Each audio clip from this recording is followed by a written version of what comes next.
പാരമ്പര്യവും സംസ്കാരവും ഇഴചേർന്ന പ്രൗഢമായ അന്തരീക്ഷത്തിൽ ദുബായിലും വിദ്യാരംഭ ചടങ്ങുകൾ നടന്നു. 100 കണക്കിന് കുരുന്നുകളാണ് ദുബായിലെ ഇന്ത്യൻ കോൺസുലേറ്റ് ഓഡിറ്റോറിയത്തിൽ ആദ്യാക്ഷരം കുറിക്കാനായി എത്തിയത്. ഇന്ത്യൻ കോൺസുലേറ്റിന്റെ അമൃത ടിവിയുടെയും സഹകരണത്തോടെ പ്രവാസി സംഘടനയായ FOI ആണ് പരിപാടി സംഘടിപ്പിച്ചത്.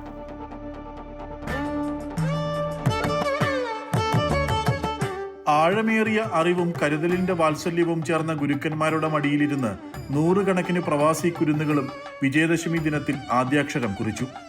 അമൃത ടിവിയുടെ സഹകരണത്തോടെ UAE-യിലെ ഏറ്റവും വലിയ പ്രവാസി സംഘടനയായ FOI ദുബായിലെ ഇന്ത്യൻ കോൺസുലേറ്റിലൊരുക്കിയ വിദ്യാരംഭം പാരമ്പര്യത്തിന്റെയും സംസ്കാരത്തിന്റെയും അടിസ്ഥാന മൂല്യങ്ങളോട് ചേർന്ന് നിന്ന പ്രൗഢമായ ചടങ്ങായി മാറി.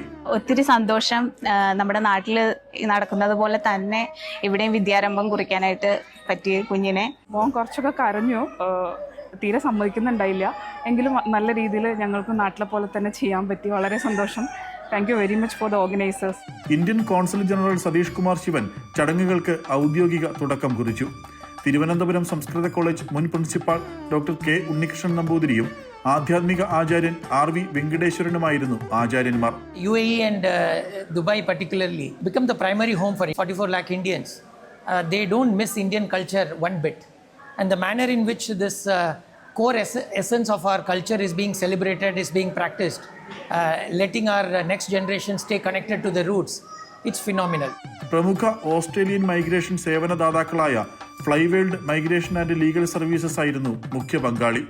ഈ ഒരു തുടക്കം ഈ കുട്ടികൾ പഠിച്ച് വളർന്ന് നല്ല രീതിയിൽ നമ്മുടെ രാജ്യത്തിനും നമ്മുടെ ആൾക്കാർക്കും പ്രയോജനം ഉണ്ടാകട്ടെന്ന് ഞങ്ങൾ ആശംസിക്കുകയാണ്. പ്രത്യേക സർട്ടിഫിക്കറ്റുകളും മധുരവും കൈപ്പറ്റിയാണ് അറിവിന്റെ ലോകത്തേക്ക് പ്രവേശിച്ച കുഞ്ഞുങ്ങൾ മടങ്ങിയത്.